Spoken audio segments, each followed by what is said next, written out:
maanta oo si rasmi ah daamurkii loo saari doono wadada isku xidhi doonto gobolada Togdheer iyo Sanaag khaasatan siiba wajigeeda ka bilaabmay magaalada Arigaabo xarunta gobolka Sanaag waxaana isla waqtigii la saaray lakabka jeega iyo daamurka ee wadadaasi ee bulshada ku dhaqan gobolka Sanaag ama xarunta gobolka Sanaag ee magaalada Arigaabo arintaasi ay u soo dhaweeyeen si ballaaran waxaana bulshada hadaladeedii kamid ahaa sida tani dareenka wax weeye wax dareen la oran karo ma aha laakiin farxad awgeed in qaarkood dadka qarxaan uba ka baqayna waxaa jira dadka reer Sanaag ama reer Arigaabo inay sugayeen wadada oo daamurka la dhigo wadada madow inay sugayeen ilaahay ayaa mahadda koowaad iska leh mahadda labaadna waxaanu leenahay Axmed Maxamed Siilaanyo ayaa iska leh madaxweynaheena dalka Jamhuuriyadda Soomaaliland waxaan leeyahay maanta waa kaas inoo dhaqaajiyay laamigii ma sha Allah roog madow bay noo yaala barasaabkii maayirkii waa la wada faydan yahay ma sha Allah ilaahay ayaa mahadda iska leh shacabkii waxaanu leenahay shacabada kale Soomaaliland gacan ugu soo siiyo inta kale hadhay waxaan aad ugu faraxsanahay oo soo dhaweynaya oo aad ugu faraxsanahay wadadii oo maanta naloo saaray laamigii waxa weeyaan riyo iyo himilo in badan aanu ku fakaraynay waxaanu ku nooleen riyo run hadaan isu sheegno riyaanu ku nooleen riyadii ninka nooga rumeeyay madaxweynaha maanta Axmed Maxamuud Aadan oo nooga rumeeyay waxaanu leenahay ha jiro waxaanu taaganahay halkii maanta laga saariyay laamiga oo aad aan ugu faraxsanahay dareenkayga aad buu kacsan yahay 100% laamigii maanta ugu horeysaanu aragnay oo daamirkii la dhigayo ismaana lahayn baa arkaysaan idinkoo laami maray waxaan mooday inaan joogo og baan mooday baabuurka markaan ka tagay waxaan ma og baa ما سوى بعرقابه الحمد لله إن la saaro laamigii oo daamurkii maanta la dhigayo oo halkan u taaganahay hore maalintii madaxweynuhu yimi waxaan u idhaa anigu dawladii horeba meeyna daneynahayn gudoonkii horeba godob bay ka gali jireen oo ilaa Ingiriiska baan eeda saaraya ee maxaa sababo Sanaag loogu sahashada adigu kiina saacideen oo sameeyay noqo waxa uu dhagax dhigay oo uu ka dhabeeyay oo maanta laamigii saaraya wadadii isku xidhaysay Arigaabo iyo Burco geesta kale madax dhaqameedka maamulka مسؤولينta gobolka Sanaag iyo sidoo kale kuwa degmada Arigaabo ayaa guud ahaantoodba isla munaasabadii daafurka daamur dhigista wadada Arigaabo wajigeedii hore oo isla munaasabadaasi ka hadlay hadaladoodii kamid ahaa sida tani Somaliland waxay muujisay wixii ay ku ballan qaaday madaxan waxeenii way noo qabsoomeen waxaan idinku bishaaraynayaa reer Arigaabo ka lagu dhigayo maxaan ku raahdaa bayfarka ee gogosha ah iyo kanimkaanu dhigayno horta wax difference oo u dhaxeeya waa yariye waliba anu waxaan idinku daraynaa in fact marka yaani aanu ka labaad halkii la yara koowaad way waxa ku xiga haad kale daamura oo haddana la dul dhigayo 10 kiiloomitir oo u diyaarsan in la dhigo laamiga waxa kale oo cadaysan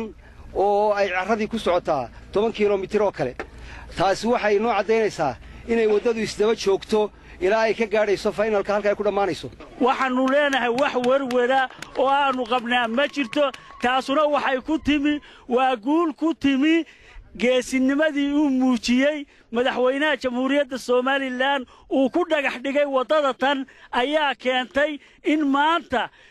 ummadii Arigaabona halka diyaar ku tahay heegana u yihiin inay bixinayaan maalkooda muruqooda iyo maskaxdooda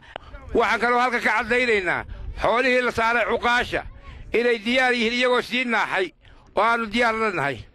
waxaan kalaan ku darayaa nimanka jayga shubaya ee hadda hawsha wada awrkii ugu horeeyay bari qalan lahayd anaa keenaya wax ballan qaaday dabadii iyo gudo xoolo ballan qaaday ayaguna ha arkeen in laamigii dhamaaday waa maalin cadaal madow yaran maalin hasha dhamaandeeq waa dhamaatay hawshii laamiga waa dhamaatay sidii loogu talagalay buu socdaa haddaanu nahay madax dhaqameedka xooli aanu ku ballan qaadnay waa noo diyaar waxa weeye waa tii la odhan jiray ku quuso qunaayo waxaanuna codsanaynaa waddooyinka lana dhinac coriyayo in la daayo maadaamay waddadanu tahay wadda halbowlaah oo loo baahan yahay marka insha Allah hawshiina waa ku guda jiraa hawsha xilkaana waa ka soo baxaynaa waxaana maanta leeyahay waryaada waxaan ilaahay aan 100 jeer uga mahadnaqayo baa shicibka la bilaabay dacfadii ugu horeysana maanta gobolkii Sanaag la dhigaya kuwii lahaa waddadu caadi maahayo hawl kale ilaadin waxaan leeyahay iska hadlow inay garree waxaan leeyahay qof walba oo waddadaa wax geysta taariikhda ayaa u geli doontaa nin waliba maanta waa arkaa halkay wax marayaan nin walba intuu godo iyo dabadba waxa la rabaa in guntiga dhiisha la iska dhigo maanta reer Cergaabo wuxuu kala boobayaa mikrofoonka waxaana ka keentay farxad ilaahay baa mahad ugu naqaynaa iyo madaxweynaha jamhuuriyadda Soomaaliland anigu waxaan la hadlayaa reer Cergaabo hadduu yahay qurba joog iyo hadduu yahay ka joogaba laba jeer baan Yurub idinku imi waynu iswarsannay waxaad tidhaahdeen mariya mase waa madhaba waa dhab 10 kilomitir gayaa laamigii 10 kalena ciituurkii baa ku socda waynu isogayn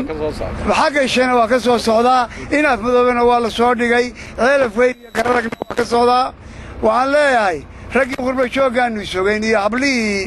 habluhu waliba firfircoonaayeen waxaan rajaynayaa maanta markaad daawataan waxaannu eegaynaa waa xawaaladaha waa maalin taariikhi ah maanta oo aannu taaganay 290 kiilomitirkii ugu horreeyo daamirku ku socdo waddada waxa maanta samaysan 70 kiilomitir maxaa inaaf madoobe xaggeeda ta ka imanaysa marka la isku daro labada dhinac ee xawliga uga socoto waxaan rajaynaynaa in la isla qaato inay tan ilaa ceelaf weyn ay ku gaadho ay waddadu istaba socoto maalin isma taagayso cabdiraxmaan ismaaciil siciid telefishinka qaranka Soomaaliland Cergaabo